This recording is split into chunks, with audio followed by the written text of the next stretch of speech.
Дали следиш инфлуенсери? Да, следам инфлуенсери. Зависи што и како, делумно.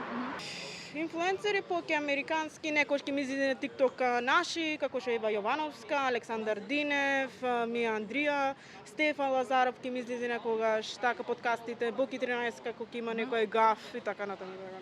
Не баш. Дали да речем може да извиш некој од Македонија што ти е поинтересан од македонските инфлуенсери?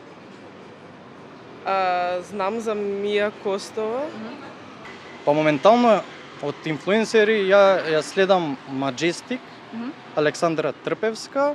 Таа ми доаѓа прва на ум, одамна ја следам. Океј, знае убаво да се испромовира. Не е од оние што, нели, да не ги кажувам какви се. Добра е, знае добра маркетинг да направи, мислам дека таа прво ми доаѓа, но таа ќе ја земам. И тоа е моето мислење за неа. У Македонија не многу, повеќе странски и повеќе некои постручни области, така да сигурно нема да биде интересно. Дали имате некаков бенефит да речеме тоа што ги следите инфлуенсерите? Нешто да сте дознале ново, со нешто да ви помогнале? Се дознава, значи многу информации, посебно во делот на вежбање, исхрана, ново нешто, значи во тој дел може да се каже. Друго во други области не следам. Па и да и не. Зависи. Некогаш се стварно корисни, можеш да научиш нешто од нив, некогаш да речам ги користат за реклами и некои производи и такви работи што не знам, може окей, може не. Дали ти лично нешто се применила како совет или препорака од инфлуенсери досега? И од Македонија и од странство било кај? Најчесто со козметика за лица, да. И функционирало. Не, искрено не. Не сум ни побарал совет од инфлуенсер, не ни сакам да побарам искрено, затоа што сепак си имам свое мислење, не ми треба мислење од туѓи. Какво влијание мислите дека имаат врз општествен и социјален живот?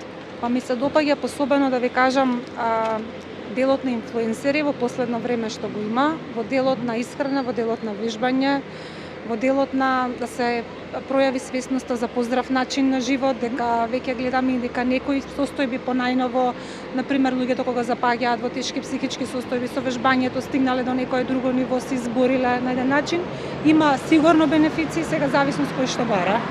Мислам дека има многу големо влијание на младата популација поради тоа што го пратат трендот од инфлуенсерите и сакаат исто така да станат на некој начин инфлуенсери, што не е здраво, мислам, според мене за младата нација. Исто така тоа што го прават инфлуенсерите и на кој начин се експонираат, потенцирам кај женските инфлуенсери, не е здраво од причина што го пратат тој тренд, истото тоа го прават и младите.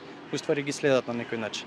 Јас мислам дека има, например, посебно Стефан Лазаров, бидејќи носи така по-контровизни и по-влијателни луѓе како што се политичари, некои што се ептен влијателни и пејачи исто така носи, мислам дека има влијание, посебно Стефан Лазаров. Дефинитивно.